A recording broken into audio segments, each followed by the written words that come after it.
Hi, my name is Dr. Rana, and I'm one of the high-risk doctors working here at the University of Chicago. Here at the University of Chicago, we are making every attempt to promptly diagnose and treat preeclampsia.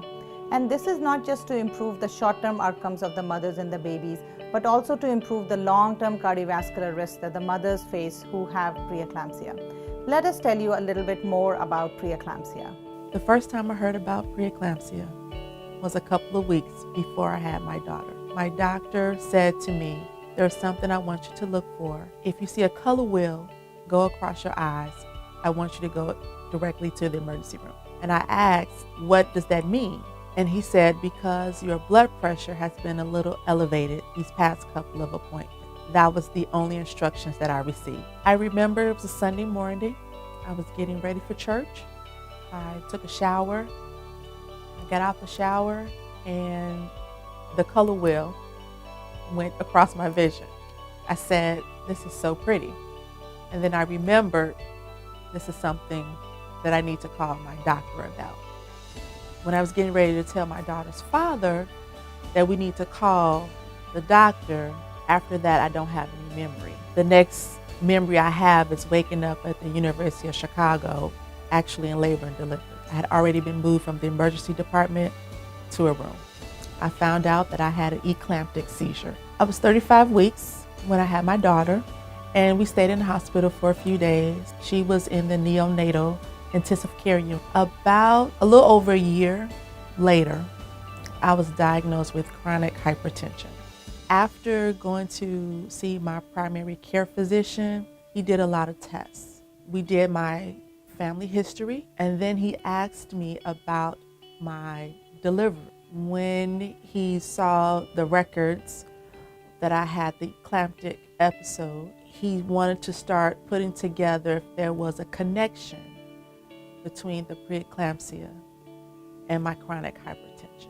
Preeclampsia is high blood pressure in pregnancy.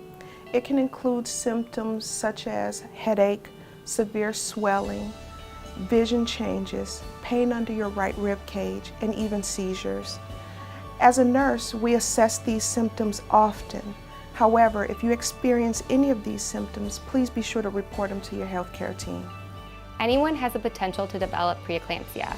However, there are certain factors that put you at increased risk of developing the condition. These include advanced maternal age, obesity, African American ethnicity, having preeclampsia in a previous pregnancy, or if someone in your family has had preeclampsia, or if you have a chronic medical condition such as diabetes, high blood pressure, chronic kidney disease, or lupus. So the diagnosis of preeclampsia is typically made in pregnancy after 20 weeks of gestation, and it is characterized by high blood pressures and protein in urine. In certain cases, though, there can be no protein in urine, and there can be evidence of other end organ damage such as liver dysfunction or kidney dysfunction. The treatment for preeclampsia is, in short answer, is delivery. However, the timing of delivery will depend upon the type of preeclampsia as well as the gestational age of diagnosis. In certain cases, when the preeclampsia is not severe, for example, the patient only has high blood pressures and protein, the pregnancy can be safely prolonged to up until 37 weeks. However, in cases where you have severe preeclampsia or you have evidence of non-reassuring fetal well-being or something else serious going on with the mother, the treatment is usually prompt delivery. Preeclampsia is one of the commonest hypertensive disorder of pregnancy. In fact, worldwide, about 70,000 women die every year from preeclampsia. In the United States, preeclampsia is a common cause of premature delivery. So the common complications of preeclampsia will include preterm delivery, abruption when you can have massive bleeding, risk of seizure, as well as high risk of C-section and postpartum hemorrhage. In general, I do want to emphasize that preeclampsia does not stop with delivery, and there is increased risk for cardiovascular disease, such as women who have preeclampsia have about 2 times higher risk to develop hypertension, as well as cardiovascular disease such as stroke and MI many years after delivery. So many women are unaware that the risk of preeclampsia doesn't end with delivery. Women are actually at risk for developing preeclampsia up to 6 weeks after having their baby. High blood pressure, when it exists during pregnancy, can also persist after delivery and sometimes worsens. These conditions predispose women to lifelong cardiovascular risks. And because of that, here at the University of Chicago, we're dedicated to protecting the health of our mothers. Please come to your appointment within 10 days of delivering your baby.